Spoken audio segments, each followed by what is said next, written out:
The dust clung to her lashes as she lay crumpled in the dirt, the weight of 3 small bodies pressed against her torn skirts. Her cheek throbbed where his boot had struck, and the copper taste of blood filled her mouth. She forced her arms wider, pulling her daughters in close, shielding them from a world that had no mercy for women or little girls. A crow cawed from the post outside the saloon, and the sound of laughter drifted faintly from inside, too far away, too careless to notice the ruin left in front of the cabin. Her husband's rage still echoed in her ears, words spat like venom. 3 times you cursed me. 3 useless girls. Not 1 son. He had dragged her by the hair, flung her into the dust, and spat near her face as if she were no better than the dirt beneath him. The girls had tried not to cry. They knew better. Crying only made it worse. She pressed her lips to the crown of the youngest child's head, her voice barely a breath. "Sure, my doves. Quiet now." The wind was their only witness, a dry whisper carrying across the empty street. A curtain lifted in the window across the way, then fell quickly shut. Neighbors saw but turned their faces away. No one wanted the trouble. Her mind flickered back to the night of her first birth. She had prayed, knuckles white on the blanket, whispering to God that a boy would bring her safety. A boy would mean her husband's pride, a boy would spare her pain. But the wail that filled the room had been thin and high, the cry of a daughter. He had not touched the baby for 3 days. When the second girl came, he slammed his fist into the wall so hard blood poured from his knuckles. By the third, his disgust had hardened into something sharp and brutal. She had stopped praying by then. Now she sat in the dirt, ribs aching, shame gnawing at her. The girls were silent, too silent, their small hands trembling as they clung to her. She wanted to weep but held it inside, knowing weakness could be smelled like blood in the air. Hoofbeats sounded in the distance. Slow. Steady. Different from the drunken stumbles of her husband or the aimless gallop of town boys. The rhythm was certain, like a drum announcing its presence. She lifted her head, squinting through the haze of dust. A rider approached, tall in the saddle, hat brim casting a shadow across his face. The sun burned behind him, making him seem more silhouette than man, but there was no mistaking the way the crowd shifted at his presence. A few men outside the saloon straightened, nodding, then looked quickly away as though wary of being caught staring. He reined in the horse near her, the animal's shadow falling across her bruised cheek. For a moment he said nothing. His eyes, steady, unreadable, moved from her torn dress to the children's frightened faces, then back to her. He didn't ask questions. He didn't need to. "You're coming with me." The words fell heavy, not as an offer but as a certainty. A voice that carried the weight of a man used to being obeyed, yet softened by something else, something almost protective. Her lips parted, but no sound came. She wasn't sure if it was terror or relief choking her throat. She had been taken before, claimed before, but never like this. This was not a demand shouted through whiskey breath or a threat delivered with fists. It was a statement made in stone. The girl stirred, clinging tighter. She whispered, hoarse, "I can't." But the man had already dismounted. Dust swirled around his boots as he crouched beside her, his hand steady as he reached for hers. Not pulling, not dragging, simply holding it open, palm up, waiting. The saloon doors creaked, and a familiar voice barked through the silence. Her husband's figure filled the doorway, shoulders squared, fury already burning in his eyes. "She's mine." His voice was a snarl, thick with the liquor that stained his breath even from a distance. "Ain't nobody touching what's mine." The rancher didn't flinch. His hand remained extended, his gaze locked on her. The silence stretched until the girls shifted against her, their small eyes flicking from one man to the other. Her pulse thundered in her ears. Her husband stepped into the street, fists curling, spit flying with every word. "Think you can walk into my town and take what belongs to me?" The rancher finally rose, turning to face him. Taller. Broader. His shadow fell across the dirt like a wall. His voice was even, each word clipped and hard. "She ain't property. Not anymore."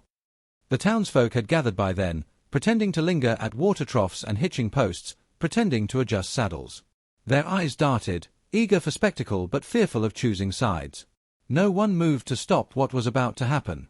Her husband's hand twitched toward his belt, toward the revolver worn low on his hip. The air turned sharp with tension. The woman pulled her daughters closer, heart hammering so hard it hurt. She knew the rhythm of men about to kill, had heard it in the stillness before her father's last brawl, had seen it in the barroom where a man bled out in silence while onlookers turned away. The rancher didn't reach for his weapon. He didn't need to. His voice alone was enough to carry steel. "Take one more step," he said, calm as a prayer, "and you'll regret it." For the first time in years, she saw hesitation flicker in her husband's eyes. Just for a breath, his bravado cracked, revealing the cowardice beneath. But he covered it quickly, spitting in the dirt and puffing his chest as if the crowd's gaze could stitch back his pride. The rancher turned then, finally meeting her eyes again. That hand, still steady, still waiting, hung between them like a lifeline. Something in his look told her it wasn't pity. It wasn't even charity. It was a command, but one that carried strange mercy. The girls stirred again, their little hands pressing against her side, eyes wide and searching. For once, she didn't see fear there, she saw hope. Fragile, flickering hope. Her husband barked again, stepping forward, and the moment threatened to snap. But before fear could claim her, she moved. One shaking hand left the ground, stretched, and pressed into the rancher's palm. The world seemed to pause. Gasps rose from the edges of the crowd. The rancher's fingers closed around hers with quiet strength, pulling her up from the dirt as though she weighed nothing. She rose unsteadily, clutching her daughters to her skirts, dust falling from her dress like old chains. The husband's face darkened, rage swelling, body trembling at the insult delivered in broad daylight. The rancher shifted slightly, guiding her behind him, his other hand brushing the leather of his holster with casual warning. The crowd held its breath. Her husband's jaw worked, his fury chewing him alive from the inside. He spat again, cursing under his breath, but for the first time, he did not strike. Not yet. And in that fragile silence, standing behind the broad shoulders of the man who had lifted her from the dirt, she felt something she hadn't known in years. Not safety. Not yet. But the beginning of it. The street lay still, every eye waiting for the next move, every breath caught. And when the rancher finally spoke again, his words cut through the air like a blade. "She's leaving. Try and stop her." The husband's hand twitched, the crowd leaned forward, and the woman's heart hammered so hard she thought it might break through her chest. Then the world tipped toward violence. The silence cracked like glass as her husband's boots scraped across the hard-packed dirt. His hand hovered near the revolver at his hip, rage spilling out of him in muttered curses. The rancher didn't move.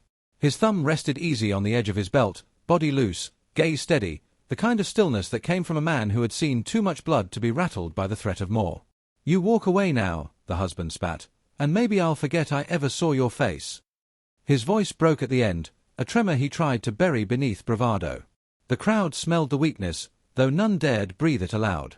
The rancher's answer was calm, so calm it pressed harder than a shout. "She's leaving." For a breath, the street was a powder keg. The husband's fingers twitched, then faltered. His pride kept him rooted, but his courage drained away under the weight of the stranger's eyes. He spat once more, turned sharply, and stomped back inside, slamming the door behind him. The sound rattled the windows, but it was the slam of defeat, not victory. The woman trembled, though she tried to hide it. Her daughters clung to her skirts, their wide eyes darting between the rancher and the door that had swallowed their father's fury. She had seen men broken before, but never without fists, never without blood spilled on the ground. This man had done it with nothing more than certainty. The rancher's hand pressed gently at her shoulder. "Come." She hesitated. Leaving was one thing, survival after leaving was another. But the girls shifted closer to him, sensing safety in his nearness. That silent trust tipped her decision. She gathered them up, their small hands slipping into hers, and allowed the stranger to guide them down the road. They moved past the watching crowd. Not a soul lifted a hand to help, though eyes followed them with a mixture of pity, curiosity, and cowardice. Whispers trailed in their wake. Some pitied her. Some envied her boldness. But no one stood in her way. The rancher led them to a wagon hitched to a sturdy bay mare. He helped the girls climb in first, then extended his hand to her again. The gesture, so simple, carried more weight than chains. For the first time, she accepted it without hesitation. The horses' hooves struck a steady rhythm as the wagon rolled out of town. The buildings shrank behind them, swallowed by dust and distance. With each turn of the wheels, her heart pounded less with fear of her husband and more with something new. Fear of the unknown, fear of the man beside her, fear of what came next. The rancher rode silently at the front, rein steady in his hands. His broad back shifted with each movement of the horse, his hat tilted low against the sun. He offered no explanations, no questions, no comfort. Just direction. She sat stiffly on the bench beside him, Her daughters nestled in her lap, each of them watching him with wary curiosity. At last she spoke, her voice thin, hesitant. "Why?" He didn't look at her. Because no one else would. That was all. No sermon, no promise, no false kindness. The words were harder than stone, yet they softened something deep inside her. The road stretched long and empty, flanked by dry grass and jagged ridges. Coyotes called from the distance. The sun dipped lower, painting the horizon in red and gold. The girls grew restless, then drowsy, their heads nodding against her arms until sleep claimed them. She sat rigid, unwilling to let exhaustion drag her under. The rancher's voice startled her. "You hungry?" She blinked, caught off guard. He nodded toward a sack near her feet. Inside lay dried meat and biscuits, plain but enough. She tore pieces carefully, handing them first to the girls when they stirred. They ate without complaint, used to making do with less. She saved her portion for last, chewing slowly, eyes still fixed on the stranger. He finally turned to look at her. His face, shadowed by the brim of his hat, was marked by lines carved deep from sun and sorrow. There was no softness in him, no easy smile, but neither was there cruelty. His eyes lingered on the bruises along her jaw, and for a moment she thought she saw something flicker there, anger, maybe, or memory, but it vanished as quickly as it came. Night crept in, stars pricking the sky like cold fire. The wagon wheels groaned over the rough trail. The girls curled together in sleep, their small breath steady. She sat awake, clutching them, her eyes darting into the dark as though shadows might rise and strike. Then she heard it, hoofbeats, too many for comfort, pounding faintly behind them. Her blood turned cold. She twisted to look, and in the moonlight she saw them, 3 riders, silhouettes against the horizon, moving fast. Her breath caught. Riders. The rancher had already heard. His hand rested near the rifle propped beside him. He didn't curse, didn't panic. He simply adjusted the reins and steered the wagon off the main trail toward a line of jagged rocks that rose like teeth from the ground. The riders quickened their pace. Dust trailed behind them like smoke. She gripped her daughters tighter, heart thundering as the wagon jolted over uneven earth. "Hold them close," the rancher said, voice even, as though they weren't being hunted under the moon. The riders gained ground. Shadows stretched long, the glint of steel flashing as one drew his weapon. She braced for the crack of a shot, but before it came, the rancher wheeled the wagon sharply into the cover of stone. He leapt down with a fluid motion, rifle in hand. "Stay low." The girls whimpered softly, muffled against her skirts. She crouched in the wagon, every muscle taut. The gunfire came sharp, echoing against the rocks. A shot split the night, answered instantly by the rancher's rifle. Short bursts, crisp and sure. His silhouette moved with precision, each shot measured, deliberate. One rider fell, his horse bolting wild into the dark. The others circled wide, shouting, but the rocks turned the ground into a trap. The woman could barely breathe. Her husband had beaten her, cursed her, ground her down, but she had never seen violence unfold with such terrible calm. This wasn't drunken rage. This was skill, honed and steady, and it chilled her as much as it reassured. One rider fled, spurred hard into the night. The last tried to charge straight through, reckless, gun flaring. The rancher's rifle barked once more, and the horse screamed, throwing its rider into the dust. Silence followed, broken only by the ragged cries of the wounded man. The rancher lowered his weapon slowly. His breath came steady, unshaken. He walked to the wagon, eyes scanning the dark before settling on her. "They won't follow." She stared at him, words strangled in her throat.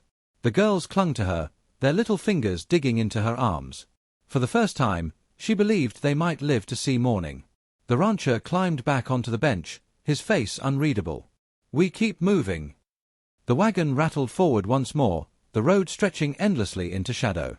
Behind them, the night swallowed the bodies and the dust, leaving nothing but silence. And for the first time since she had been cast into the dirt, she let herself wonder if the worst of her life had ended, or if it had only just begun. The wagon creaked as dawn spilled across the horizon, painting the land in muted gold. The rancher guided the horse along the final stretch of trail until the house came into view, a low, weathered structure pressed against the edge of the prairie, its timbers silvered by years of sun and wind. Fences sagged in places, fields bore the scars of neglect, and the barn leaned like a weary sentinel, yet there was a quiet dignity to it. It was not rich land, nor abundant, but it was his, and now it would be theirs too. The woman held her daughters close, wary eyes scanning the homestead. She had known only cabins reeking of whiskey and fists, walls that held nothing but fear. Here, silence ruled, heavy but not cruel. The girls stirred at the sight of open field stretching endlessly, their small faces pressed against her arms as though they feared it might vanish if they blinked. The rancher pulled the wagon to a halt and dismounted. He offered his hand again, steady as before, and helped them down one by one. The ground felt different beneath her boots, firmer, as though the land itself had claimed them. "House is rough," he said, voice gravel low, "but it'll keep you warm." She nodded, unable to answer. Her throat tightened as she stepped inside. The air smelled of wood smoke and leather, faintly of tobacco long since burned. The space was spare, a table, a few chairs, a narrow bed pushed against the wall, tools lined in meticulous order. It was a house stripped of comfort, shaped only for survival. The girls clung close, their eyes darting from the cold stove to the empty shelves. She wrapped her arms around them, whispering, "It's safe." She wasn't sure if it was true, but the words mattered more than their accuracy. The rancher set about tending to the animals, his movements precise, habitual. She watched from the doorway as he checked the fences, tossed feed, filled troughs. He moved with the rhythm of a man who had long relied only on himself. The girls whispered among themselves, giggling when a calf nosed at his coat. The sound startled her. It had been so long since she had heard their laughter, she almost didn't recognize it. When he returned, sweat darkened the brim of his hat. He caught their giggles and lifted a brow. Never seen a man wrestle a calf before. The girls shrieked with delight, hiding their faces. His expression never broke into a smile, yet a faint spark in his eyes betrayed some buried amusement. Days unfolded with quiet repetition. She learned the chores of the place, drawing water, cooking meals, mending worn shirts. The girls gathered eggs, fetched wood, chased chickens until feathers flew. The rancher showed them how to hold a bucket steady, how to plant seeds in straight rows. His words were few, but his patience was unexpected. Still, she flinched at sudden noises, at the crack of a door slamming in the wind or the thud of boots on the porch. Bruises faded, but the memory of fists remained, coiled like a snake inside her. At night, when the girls were asleep, she lay awake, staring at the rafters, her body tensed for blows that never came. One evening, firelight flickered across the walls as the rancher sat sharpening a knife. She gathered the courage to speak. "Why do this? Why bring us here?" He paused, the steel glinting in his hands. "My wife died giving birth." His voice was flat, not bitter, not soft, merely fact. "Child didn't make it either. Since then, it's just been me and this land." He set the knife aside. "I don't take kindly to watching men break what they're supposed to protect." Her chest tightened. The words were simple, yet they carried a weight of grief she recognized too well. She lowered her gaze, fingers knotting in her skirt. "I don't know how to be anything but broken." He studied her for a long moment, then said, "Broken ain't the same as finished." The girls stirred in their sleep, murmuring softly. She brushed hair from their faces, swallowing hard against the heat rising behind her eyes. Life at the ranch pressed forward. Work left little time for despair. Each sunrise brought a task, each sunset a small victory, milk gathered, fences patched, meals shared without fear. She began to notice the way the land shifted in colors, from pale morning gold to the deep bruised purple of twilight. She found herself laughing softly when one of the girls fell into a trough and emerged squealing with delight, covered in mud. The sound startled her again, but this time she did not silence it. Yet shadows lingered. Whispers carried by passing traders reached their ears. Word had spread. Her husband had not accepted the shame of losing her. He told anyone who would listen that she was stolen, that his property had been taken. Each rumor wound its way into her chest like barbed wire. One evening, as the girls braided one another's hair by the fire, the rancher returned from town. His face was unreadable, but his voice carried the weight of warning. His talking loud. "He'll come." Her stomach twisted. She had known it, felt it in her bones, but hearing it aloud rooted the fear deeper. She looked at her daughters, still laughing, still untouched by what might come, and a fierce resolve flared within her. "Then we'll be ready." The rancher met her gaze, silent, but something passed between them, an understanding forged not of affection, but of survival. That night, she sat awake long after the fire died down, the girls curled against her side. The rancher's steady breathing drifted from the other side of the room. Outside, coyotes howled, and the wind rattled the loose boards of the barn. She stared into the dark, heart pounding. Her husband was coming. The land would not remain silent forever. She pressed a kiss to each daughter's head, whispering words she barely believed but could not stop herself from speaking. "You are safe." For now, it was enough. The night broke with the restless barking of dogs. She sat up at once, her body tense, every muscle remembering the sound of danger. The girls stirred against her, whimpering in their sleep, while the rancher was already on his feet, rifle in hand, eyes sharp as if he had never truly been asleep. Outside, hooves thundered, too many to mistake for travelers. The sound was deliberate, a storm rolling in from the dark. She clutched the girls close as shadows loomed beyond the fence line. Lanterns bobbed in the blackness, voices shouting, rough laughter cutting through the night air.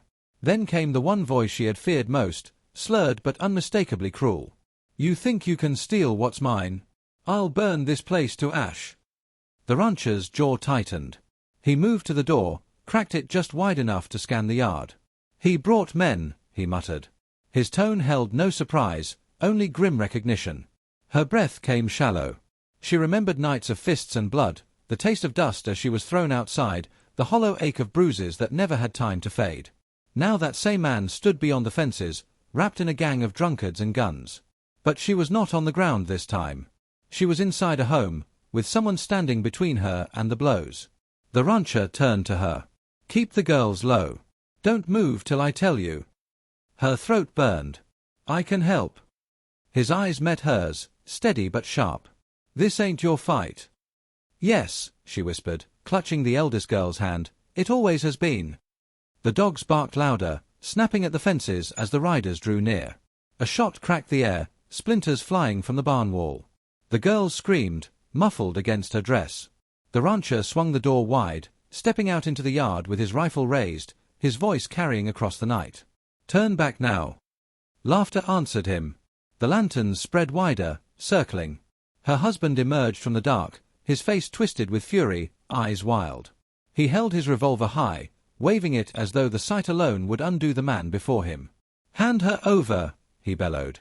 "Hand her over or I'll gut you where you stand." The rancher didn't flinch. He fired once into the dirt, the crack echoing like thunder. Last warning. Silence followed, heavy and brittle. Then the gang roared forward. Gunfire lit the yard, flashes tearing through the night.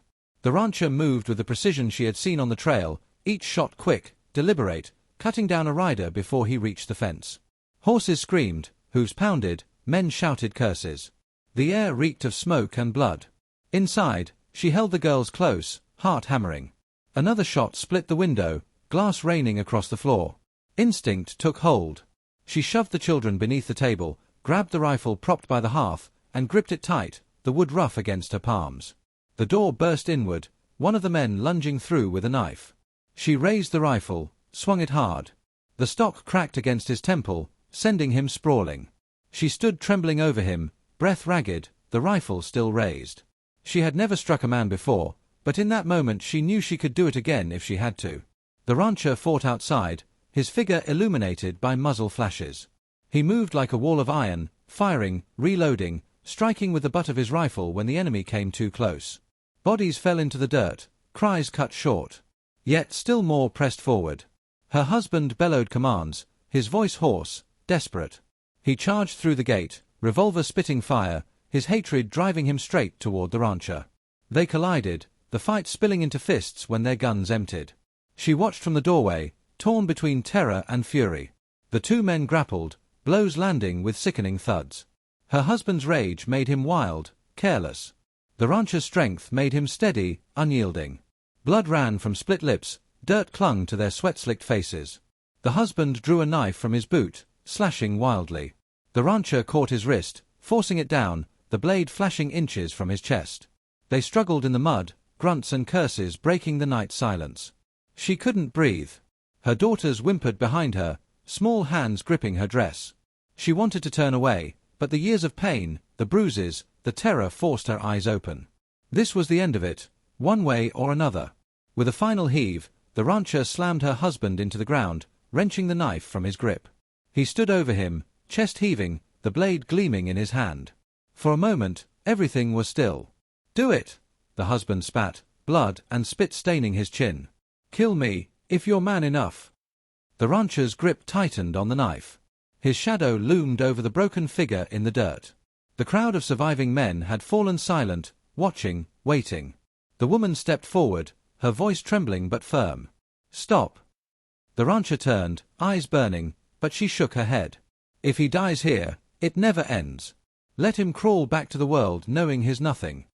Her husband's eyes widened, fury cracking into something smaller, meaner. Humiliation. The knife slipped from the rancher's fingers, landing in the dirt beside him. He stepped back, chest still rising and falling with battle's rhythm. The husband scrambled to his feet, clutching his side, his breath ragged. No man offered him help. He spat once more, but the sound was hollow, stripped of power. He staggered to his horse, mounted clumsily, and rode into the dark, his gang scattering after him like frightened coyotes. The ranch yard fell silent but for the ragged panting of horses and the low moan of the dying. The dogs quieted, the smoke thinned, and the night slowly reclaimed its stillness. She lowered the rifle from her hands, every muscle trembling. Her daughters rushed to her, wrapping their arms around her legs, their faces buried in her skirts. She held them tight, whispering against their hair. The rancher wiped blood from his brow, his shoulders heavy with exhaustion. He looked at her, eyes steady, and for the first time she saw not just strength but weariness, loneliness etched into every line of his face. "You're safe now," he said quietly. She wanted to believe him. And as she looked at her daughters, alive and breathing in her arms, she found she almost did. The days that followed were marked by rebuilding. They patched fences, buried the dead far from the house, scrubbed blood from the floorboards. The girls carried water with pride, laughing when they spilled more than they saved. Each sound of their joy felt like a wound closing, scar tissue forming over years of fear. At night, when the firelight flickered against the walls, she sometimes caught the rancher watching the girls with a quiet softness, his eyes lingering not on her but on them, as though they had given him something he thought he'd lost. One evening, as the sky burned with sunset, she stood beside him at the fence line. The land stretched wide and endless, no riders on the horizon, no smoke in the air. She breathed deep, letting the silence settle into her bones. "Some stories don't end with happily ever after," the narrator's voice whispered, carried by the wind. "They end with survival. And sometimes, that's more powerful." She turned, brushing a strand of hair from her daughter's face, and for the first time in years, she allowed herself to smile. If this story moved you, don't forget to like, subscribe, and share your thoughts in the comments.